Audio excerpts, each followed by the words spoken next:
Magandang umaga po sa inyong lahat. Mukhang inspirado nga po itong si Eric Santos. May nililigawan nga po ba itong bago sa taong 2021?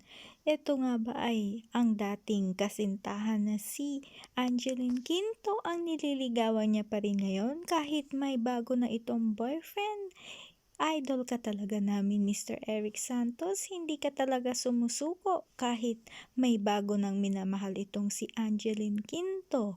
Ganyan naman talaga. Hanggat hindi pa kasal ay sige lang, ligawan pa rin. Baka mamaya magbago ang isip. Babae pa naman ay pabago-bago ang isip, 'di ba, Angeline Quinto? Salamat po sa inyong panonood sa aking video.